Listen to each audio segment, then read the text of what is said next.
दोस्तों नमस्कार। मैं रोहित आप सबका स्वागत करता हूं अपने प्यारे से चैनल टीजीटी रोहित पे।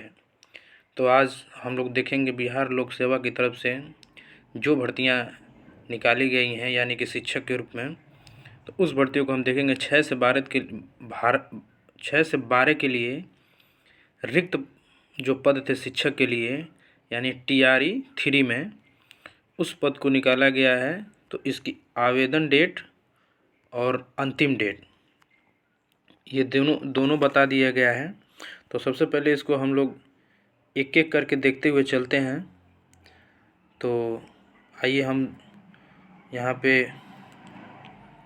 इसमें आपका अगर स्टेट हो 9 से 12 तक के लिए स्टेट, और सीटेट सेकेंड पेपर 6 से 8 के लिए, और प्राइमरी के लिए सीटेट और स्टेट, ठीक है, कोई भी हो चल जाएगा।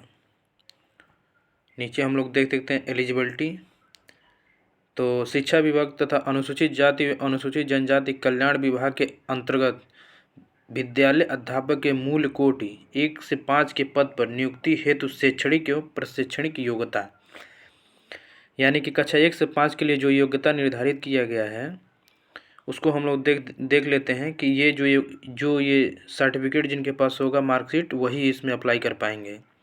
तो न्यूनतम 50% अंकों के साथ उच्चतर माध्यमिक अथवा इसके समकक्ष तथा प्रारंभिक शिक्षा शास्त्र में द्विवर्षीय डिप्लोमा, चाहे उससे कोई भी नाम दिया गया हो, यानी कि आपका अगर कक्षा 12 में अगर 50% आपका नंबर है और प्रारंभिक शिक्षा शास्त्र में द्विवर्षीय डिप्लोमा, चाहे उसे कोई भी नाम दिया गया हो, यानी कि BTC DLED, तो आप अप्लाई कर सकते हैं। अथवा अगर ये नहीं है तो न्यूनतम 45% अंकों के साथ उच्चतर माध्यमिक हो और प्रारंभिक शिक्षा शास्त्र में द्विवर्षीय डिप्लोमा, चाहे उसे कोई भी नाम दिया होगा, ठीक है, या विनिमय 2002 के अनुसार प्राप्त किया होगा। अगर ये भी नहीं है तो 50% अंकों के साथ इंटर और 4 वर्षीय प्रारंभिक शिक्षा शास्त्र में स्नातक यानी BLED, ठीक है। अगर ये भी नहीं है आपके पास तो फिर न्यूनतम 50% अंकों के साथ उच्चतर माध्यमिक तथा शिक्षा शास्त्र में द्विवर्षीय डिप्लोमा, ठीक है, इंटर और दो वर्ष का डिप्लोमा आपके पास रहना चाहिए। अथवा स्नातक तथा प्रारंभिक शिक्षा में द्विवर्षीय डिप्लोमा, चाहे उसे किसी नाम दिए। अगर आपके पास स्नातक है और BLED DLED में कोई भी हो तो परसेंटेज की कोई इसमें कोई मान्य नहीं है, परसेंटेज की कोई ज़रूरत नहीं है, आप लोग भर सकते हैं। यहाँ पे नीचे आप लोग देख लेंगे। अगर वहाँ के आप लोग अगर SC ST और EWS में आते हैं तो 5% की छूट दी जाएगी, यानी कि आपका 45% रहेगा, तब भी आप एलिजिबल हैं। अब 6 से 8 के लिए योग्यता क्या है इसको देख लेते हैं। 6 से 8 के विद्यालय अध्यापक 20 बार निम्न पद होंगे। गणित एवं विज्ञान विद्यालय अध्यापक होंगे, सामाजिक विज्ञान विद्यालय अध्यापक होंगे और भाषा विद्यालय अध्यापक होंगे, ठीक है। इसकी जो प्रशैक्षणिक अर्हता है ये होगी कम से कम 50% अंकों सहित स्नातक, स्नातकोत्तर तथा BEd, यानी कि 50% अंकों के साथ आपका स्नातक हो या स्नातकोत्तर, यानी कि आप ग्रेजुएशन किए हो और आपका MA हो तब भी चल जाएगा। यानी BA और MA में अगर 50% आपका है तो चल जाएगा। यानी अगर 45% है और आपका शिक्षा शास्त्र BEd में कम से कम जारी किए गए राष्ट्रीय अध्यापक शिक्षा परिषद मान्यता मानदंड तथा क्रिया विधि विनिमय के अनुसार प्राप्त किया हो, ठीक है। अथवा न्यूनतम 50% अंकों के साथ उच्चतर माध्यमिक एवं 4 वर्षीय प्रारंभिक शिक्षा शास्त्र में स्नातक BLED हो, यानी इसमें अगर BLED भी आप किए हैं, इंटर में आपका 50% है, तब भी आप फॉर्म भर सकते हैं। न्यूनतम 50% अंकों के साथ उच्चतर माध्यमिक, यानी इंटर में 50% और 4 वर्षीय BA BSc Ed BEd BSc Ed, तब भी आप फॉर्म भर सकते हैं। अगर 50% अंकों के साथ स्नातक हो और 1 वर्षीय BEd विशेष शिक्षा हो तब भी आप भर सकते हैं। न्यूनतम 55% अंकों के साथ अथवा उसके समकक्ष ग्रेड के साथ स्नातकोत्तर और 3 वर्षीय एकीकृत BEd MAd हो तब भी आप भर सकते हैं। अथवा न्यूनतम 50% अंकों के साथ BCA तथा प्रारंभिक शिक्षा में द्विवर्षीय डिप्लोमा, चाहे जिस किसी नाम से जाना जाता हो, BEd विशेष शिक्षा, न्यूनतम 55% अंकों के साथ अथवा उसके समकक्ष ग्रेड के साथ MCA और 3 वर्षीय एकीकृत BEd MAd हो, ठीक है। और इसमें भी आपका अगर वहाँ के बिहार के अगर निवासी आप हैं, अस्थायी निवासी, और आपका SC ST EWS से बिलोंग करते हैं, तो आपको 5% की इसमें भी छूट दी जाएगी, यानी 45% भी आप हम अप्लाई कर सकते हैं। इसमें आपका कॉम्बिनेशन भी रहना चाहिए। यहाँ पे देख लीजिए, दिया है 3rd नंबर पे, वर्ग 6-8 के सामाजिक विज्ञान विषय के विद्यालय अध्यापक के लिए स्नातक स्तर पर इतिहास, भूगोल, राजनीति शास्त्र, दर्शन शास्त्र, अर्थशास्त्र, वाणिज्य, मनोविज्ञान, समाजशास्त्र, गृह विज्ञान में से कोई 2 विषय स्नातक स्तर पर पठित हो। यानी कि इसमें से अगर आप आर्ट साइड से ग्रेजुएशन किए हैं तो इसमें सामाजिक SST के तहत 2 विषय में आपका इतिहास हो या भूगोल हो, या भूगोल या राजनीति शास्त्र हो, या राजनीति इतिहास हो, ठीक है। इसमें आपका 2 विषय रहेगा तो काम चल जाएगा, ठीक है। आगे की अब देख लेते हैं। और इसमें आपका सीटेट हमने बताया है कि सेकंड 6 से 8 के लिए आपका सीटेट सेकंड पास होना चाहिए। अब 9-10 के लिए, 9-10 के लिए देखिए आपका वही दिया है, 50% अंक सहित किसी मान्यता प्राप्त विश्वविद्यालय से स्नातक अथवा स्नातकोत्तर दिया है। उत्तीर्ण और राष्ट्रीय अध्यापक शिक्षा परिषद से मान्यता प्राप्त शिक्षा में स्नातक हो, यानी कि आप B.Ed किए हो। 45% अंकों के सहित आपका ये अधिसूचित राष्ट्रीय अध्यापक शिक्षा परिषद यानी NCT द्वारा 2010-12-2007 के अगर इसके तहत आपने B.Ed किया है और ग्रेजुएशन में 45% है, तब भी आप फॉर्म भर सकते हैं। यहाँ पे देखिए, शारीरिक शिक्षा विषय के लिए कक्षा 9-10 के विद्यालय अध्यापक अनुसूचित जाति और अनुसूचित जनजाति कल्याण विभाग के कक्षा 6 से 10 तक के लिए आवश्यक शैक्षणिक और प्रशिक्षण की योग्यता एक वैकल्पिक विषय के रूप में शारीरिक शिक्षा के साथ 50% अंकों से शारीरिक शिक्षा में स्नातक उपाधि। यानी कि दोस्तों, अगर आपका ग्रेजुएशन में 50% रहे और आपने B.Ed किया है तो आप 9-10 में एलिजिबल रहेंगे और स्टेट क्वालिफाइड हो बिहार के लिए, तब आप फॉर्म भर सकते हैं आराम से। और यहाँ पे इंटर के लिए हम वही होगा, आप MA किए हो और इसमें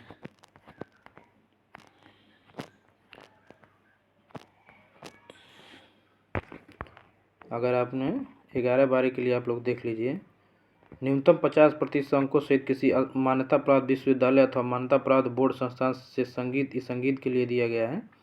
तो लगभग सबके लिए योग्यता यही रहेगा कि अगर आपने MA किया है और 50% अंक उसमें आपने पाया है और B.Ed किया है तो आप फॉर्म भर सकते हैं। यहाँ पे आप लोग का पेपर पैटर्न दिखा देते हैं। दो पार्ट में आपका लिखित परीक्षा होगा। इसमें प्राथमिक विद्यालय कक्षा 1 से 5 के लिए यह पत्र 2 भाग में होंगे और समय आपका 2.5 घंटा होगा। देखिए, भाग 1 में 30 और भाग सेकंड में 120 क्वेश्चन होगा। भाग 1 जो होगा वो क्वालिफाइड होगा और भाग सेकंड जो होगा उस पर आपकी मेरिट बनेगी, ठीक है। इसमें देखिए, यह पत्र 2 भाग में होंगे तथा भाग 1 एवं भाग सेकंड। भाग 1 में भाषा अर्हता के लिए अंग्रेजी एवं हिंदी एवं उर्दू बांग्ला भाषा का व्यवहारिक ज्ञान, यानी कि आपको हिंदी एवं अंग्रेजी यानी कि अपनी भाषा में आपका पकड़ रहना चाहिए। और ये इसलिए कराया जा रहा है कि इसमें देखा जा रहा है कि आप हिंदी बोल लेते हैं, अंग्रेजी बोल, मतलब जिस भाषा में आपको उसमें समझ है कि नहीं है। सेकेंड बार में समान अध्ययन रहेगा और इसमें SCERT और NCERT से क्वेश्चन आएगा। और कक्षा 6-8 में यही पैटर्न है। भाषा के लिए आपको जांच किया जाएगा, उसमें मेरिट निर्धारित नहीं होगा और सेकेंड पार्ट में आपका मेरिट निर्धारित होगा। तो ये आपका पेपर पैटर्न है जो सब में सेम रहेगा। और ये देख लीजिए, मेधा सूची शिक्षा विभाग अनुसूचित जाति और अनुसूचित जनजाति कल्याण विभाग अंतर्गत विद्यालय अध्यापक के लिए मेधा सूची का निर्धारण। लिखित परीक्षा कुल प्राप्तांक भाग सेकंड और थर्ड के आधार पर प्रयोग सफल अभ्यर्थी को औपबंधिक मेधा सूची तैयार करेगा। यानी इसमें ये बताया गया है कि जो भी आप सफल विद्यार्थी रहेंगे भाग 1 और भाग 2 में, तो भाग 2 को लेकर उसमें आपका मेधा सूची तैयार किया जाएगा। और सत्कार इसमें देखिए इंटरव्यू नहीं होगा आपका।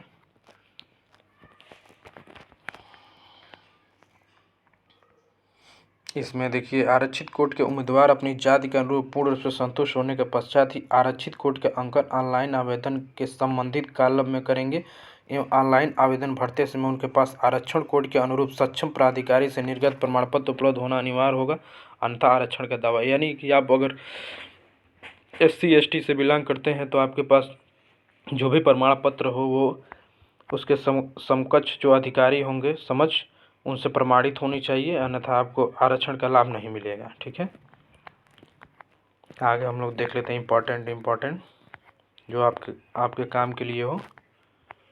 इसमें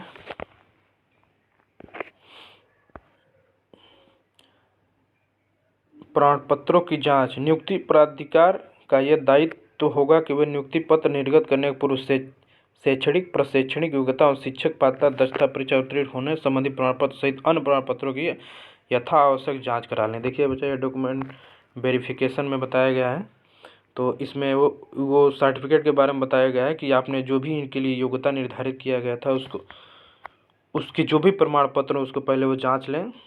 यदि प्रमाण पत्र जाली या गलत पाए जाने की स्थिति में नियुक्ति रद्द करते हुए वेतनादि के मद में दिए गए राशि की वसूली Bihar and Orissa public demand recovery act 1914 के प्रावधानों के तहत करते हुए अन्य कानूनी कार्रवाई की जाएगी। यानी क्या, अगर फर्जी दस्तावेज पे आप डॉक्यूमेंट वेरिफिकेशन करा के और ज्वाइनिंग कर लेते हैं तो जो भी आपको वेतन बिहार सरकार की तरफ से दिया जाएगा तो अगर आप पकड़े जाते हैं बाद में तो 1914 के प्रावधानों के तहत आप पे कानूनी कार्रवाई की जाएगी। उसके बाद जो भी वो पैसा आपको दिया गया था वो पैसा फिर से लिया जाएगा।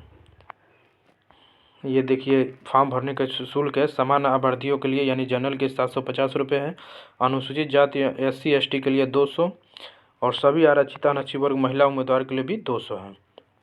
दिव्यांग अभ्यर्थियों के 40% से अधिक अगर हैं तो 200 रुपये और अन्य सभी उम्मीदवारों के लिए 750 रुपये। ठीक है, यह आपका फीस हो गया। ये देखिए, रजिस्ट्रेशन में भुगतान प्रारंभ करने की तिथि जो है 10/2/23 तक चलेगा। 10 फरवरी 2024 से 23 फरवरी 2024 तक आप आवेदन कर सकते हैं। अगर विलम्ब शुल्क के साथ रजिस्ट्रेशन में भुगतान की अंतिम तिथि 25 फरवरी 2024 तक रहेगा। ऑनलाइन आवेदन प्रारंभ करने की तिथि जो है ये बता दिया गया आपको, 10 फरवरी से आपका 23 फरवरी तक रहेगा और अंतिम तिथि भी आपका 25 फरवरी। ठीक है, और आगे हम लोग देख लेते हैं।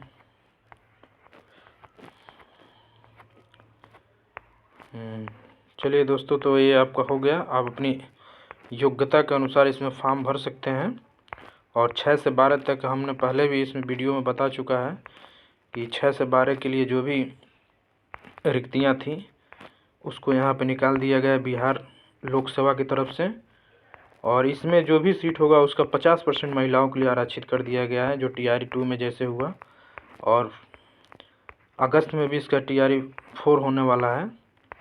तो आप लोग तैयारी करते रहिए। चलिए दोस्तों, नमस्कार, धन्यवाद।